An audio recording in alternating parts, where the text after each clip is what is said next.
All right, so what if you want to make a blank and you don't have a hydraulic press? So with this one, we're going to assume that you had access to a rolling mill so that you could go ahead and use your roll printed pattern. If you don't have access to a rolling mill, just skip that part too, and use a plain sheet of 26 gauge to do exactly what I'm doing here. Okay, so on our pattern here, I have my registration marks that I'm going to darken in a little bit so that when I attach this to my drawing, I'll be able to see them. And I'm going to cut this drawing out so that those registration marks should show. Like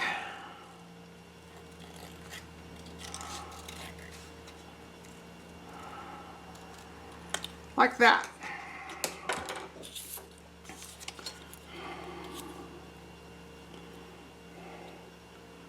All right, so naturally the registration marks are a little on the outside of this blank, and that's primarily because when we roll printed this, the silver stretched a little bit. But what we mainly want to do is just make sure that the pattern that we've got roll printed on there is going to be included in this piece that we cut out. So we're gonna, you can use rubber cement to attach this to here, or you can do my favorite trick, which is to use double stick tape to attach this blank to here.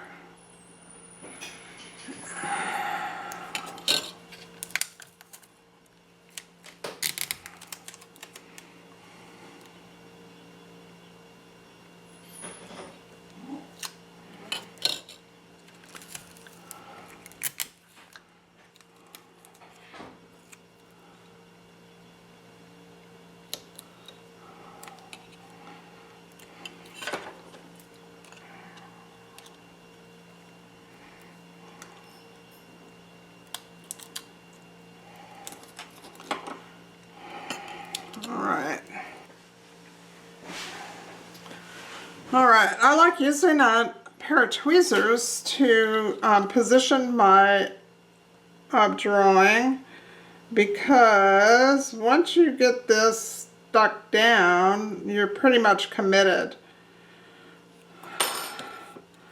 All right.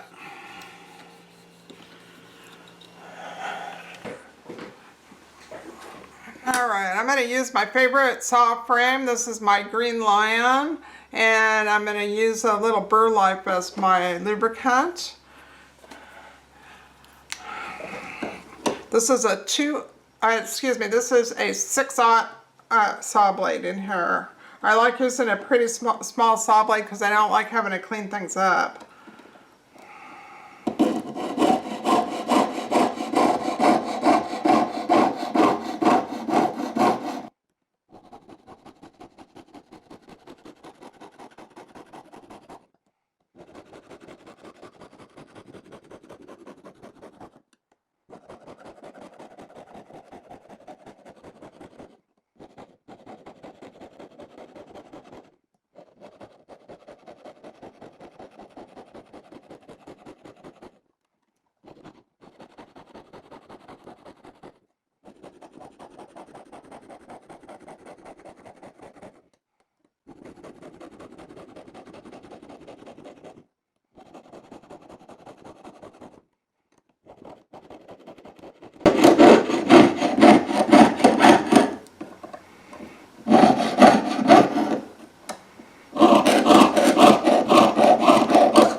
Alright.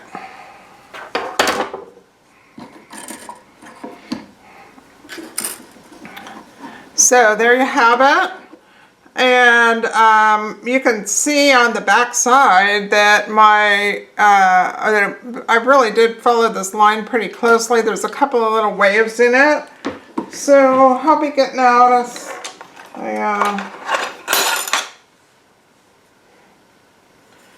this is a 6-cut file, and I'm going to just be doing a little bit of refining of my shape with that file.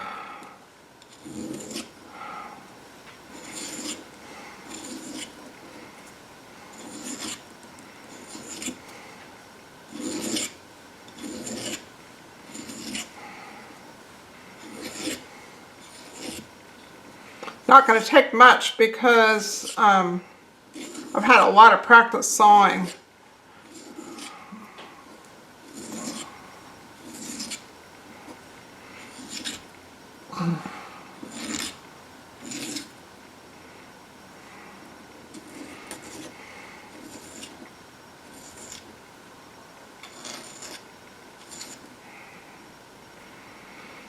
Okay, and then there's still a little bit of burr around the edges from the sawing.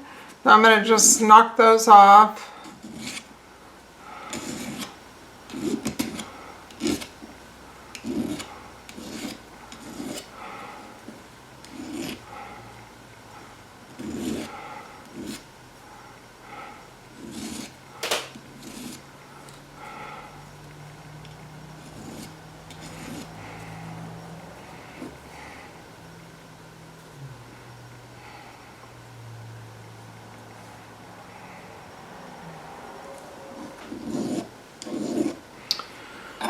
Okay, that looks pretty good. I generally leave my paper pattern on my piece until after I have done the filing, just to make sure that I'm really getting up to that line everywhere. All right.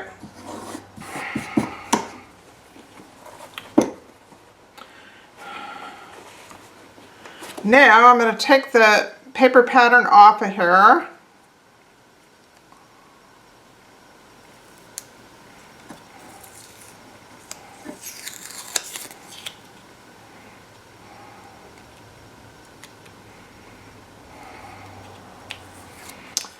And I'm going to go and anneal this. Actually, I'm going to use the kiln to anneal it. You can use a torch to anneal it. In the kiln, you really only have to get it up to about 1200 degrees to anneal fine silver. I'll be back in a minute.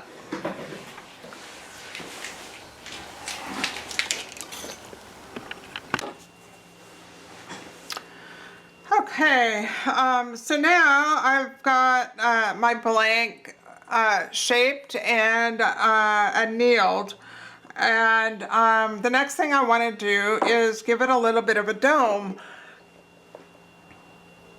In the Wisteria workshop, the suggested method of doming this was to use an acrylic dye in a hydraulic press to press the shape of this. But if you don't have a hydraulic press, that doesn't make it so that you can't finish this piece. You can do all of this work without any fancy tools. So this is just a wooden punch, and it's pretty shallow because I'm going to start out with the dome shallow, and if it's not deep enough, then I'll go to a more curved punch, but it's very easy to make it more domed. It's really hard to make it less domed. So, okay, so this is just a thick piece of leather that I have here. You can use leather, rubber, whatever you have in your arsenal. And I'm gonna start doming this.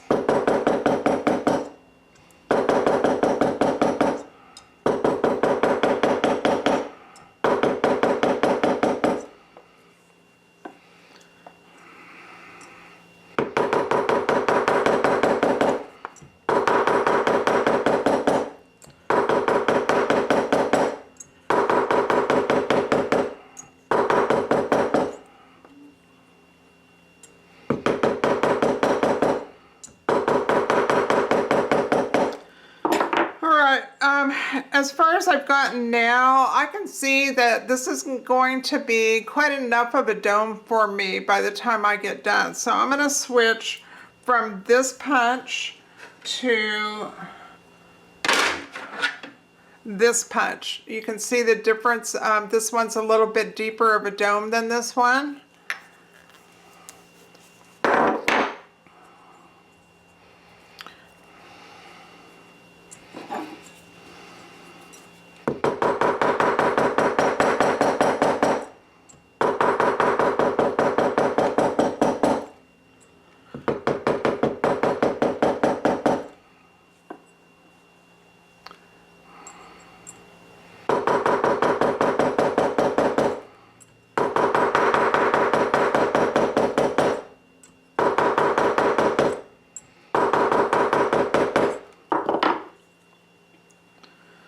Okay, so this is probably not a good enough dome either. I'm going to switch to this leather.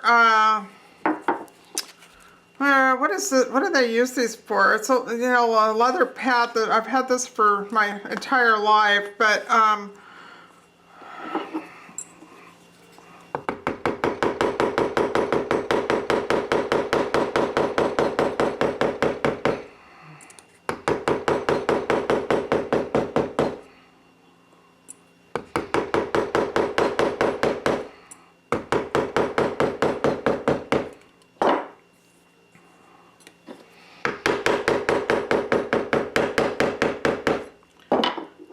okay.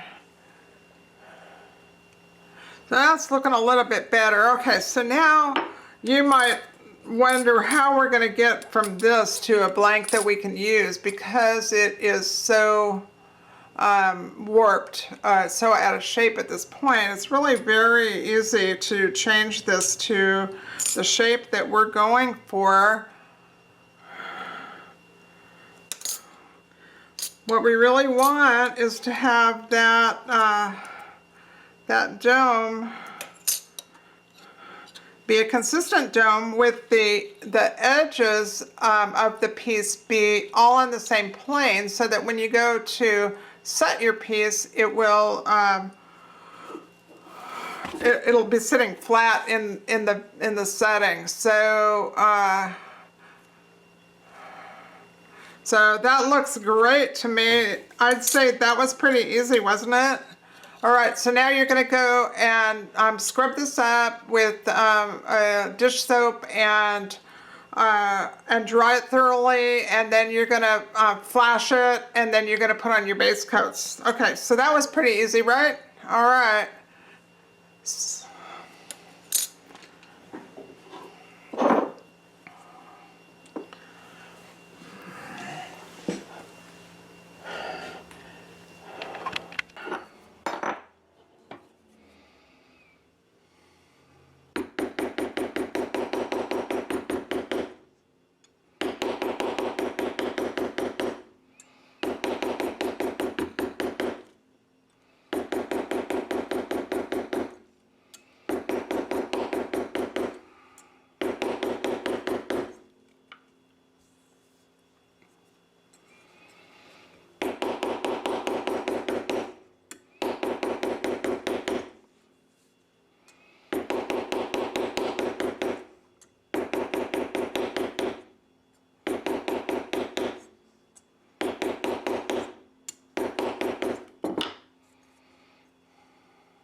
Okay, so this piece has not been annealed, so it's a little stiffer than the other one, but that gives you an idea. I was trying to film something where the punch and my hands weren't covering up that thing that I was doing by bringing the punch across the metal, and so that I could get a good dome on this without making little dents in it. You know, in other words, I didn't want it to be a series of bumps. I wanted it to be a smooth dome. And to do that, you need to dome the piece by tapping across it, and